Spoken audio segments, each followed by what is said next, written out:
उत्तर प्रदेश सरकार द्वारा 2022-23 में विकलांगजनों के लिए मुख्यमंत्री आवास योजना के तहत विकलांगों के लिए अलग से आवास दिए जाने की बात कही गई।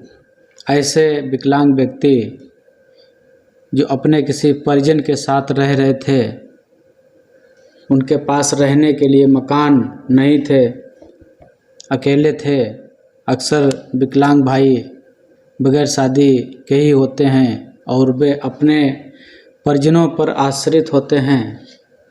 सरकार द्वारा ये घोषणा की गई कि जो भी हमारे विकलांगजन हैं, जो 40% तक विकलांगता रखते हैं, उनके पास पक्का कोई मकान नहीं है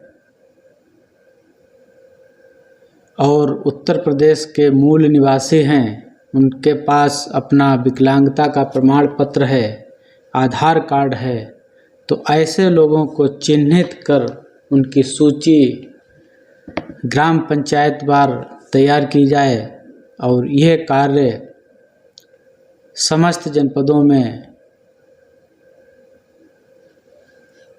ब्लॉक स्तर से नीचे की तरफ ग्राम पंचायत बार तैयार की गई सूची। और ऐसे हमारे जो विकलांग व्यक्ति थे, जिनके पास कच्चे मकान थे, अपना विकलांगता का सर्टिफिकेट था, 40% तक वो विकलांग थे, वो सारे लोग आवास के लिए पात्र माने गए। उनकी सूची भी जमा हो गई। साथ ही उनसे जो भी अभिलेख लिए जाने थे वो गांव पंचायत द्वारा लेकर ब्लॉक स्तर पे जमा कर दिए गए। उनका रजिस्ट्रेशन भी कर लिया गया और उन्हें अब आवास दिए जाने की प्रक्रिया अंतिम चरण में है। कहीं कहीं पे ऐसा देखने में आता है, काफ़ी विकलांगजन छूट गए हैं।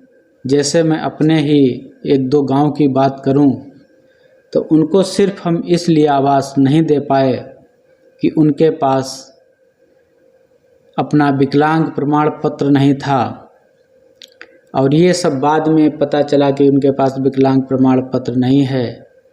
शायद उन्होंने कभी बनवाने की आवश्यकता नहीं समझी, या उनके जो परिजन होते हैं, उनके घर के लोग होते हैं, उनकी उदासीनता के चलते उनके विकलांग सर्टिफिकेट नहीं बन पाते हैं।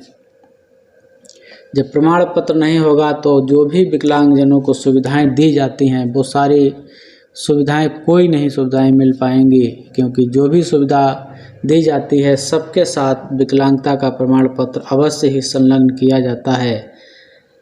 जब विकलांग प्रमाण पत्र नहीं होता है पास में, तो भले ही व्यक्ति सामने दिख रहा हो कि व्यक्ति विकलांग है, लेकिन उसे कोई सहूलियत नहीं दी जा सकती लिखा पढ़ी में।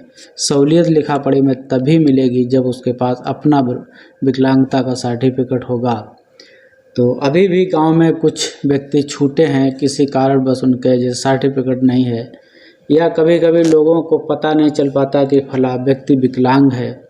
जैसे मैं बात करूं, जो मूक और बधिर लोग होते हैं, जो गूंगे और बहरे लोग होते हैं, उनको लोग विकलांग समझते ही नहीं हैं, या जिसे आँख से नहीं दिखाई देता, कभी कभी लोग उनको विकलांग नहीं समझते हैं। विकलांगता का मतलब सिर्फ वो ये मानते हैं कि हाथ पैर से व्यक्ति अपंग हो, जिसका हाथ पैर ना हो, लेकिन ऐसा नहीं है। अगर आँख नहीं है तब भी व्यक्ति विकलांग है, अगर बोल नहीं पाता है, सुन नहीं पाता है, तब भी वो विकलांग है, अगर चल नहीं पाता है तब भी विकलांग है। विकलांगता का स्तर अपना अलग अलग होता है, तो इसलिए आप सजग रहें कि सर्टिफिकेट ज़रूर बनवाएं। और आगे जब भी सर्वे होगा, ये अंतिम सर्वे नहीं है, आगे भी सर्वे होगा कि जो भी व्यक्ति इस तरह के विकलांग व्यक्ति छूट गए हैं, जिनके पास अपने मकान नहीं हैं, तो ऐसे लोगों को फिर से सर्वे कराया जाएगा और मुख्यमंत्री आवास योजना के अंतर्गत उनको आवास दिया जाएगा। तो आप थोड़ा सजग रहें। अपने जो ग्राम पंचायत स्तर के सचिव हैं, प्रधान हैं, पंचायत सहायक हैं, उनसे संपर्क में रहें, क्योंकि बहुत सारी बातें गांव में राजनीति स्तर पर होती हैं, व्यक्तिगत होती हैं, योजनाओं की जानकारी लोगों तक ठीक से नहीं पहुंचती है। जब आपको जानकारी नहीं होगी तो आप उसकी तलाश भी नहीं करेंगे और मौके हाथ से निकल जाएंगे। तो जितना सजग रहेंगे उतना आपको लाभ मिलेगा, क्योंकि जागते हुए व्यक्ति को ही बहुत कुछ मिलता है, सोने वाले को तो सिर्फ नींद ही मिलती है। हमारे चैनल को सब्सक्राइब कर लीजिएगा और किस तरह के वीडियो आप हमारे चैनल पे चाहते हैं हमें बताइएगा। हम आपको जानकारी देने के लिए इस तरह के वीडियो लेकर आऊँगा।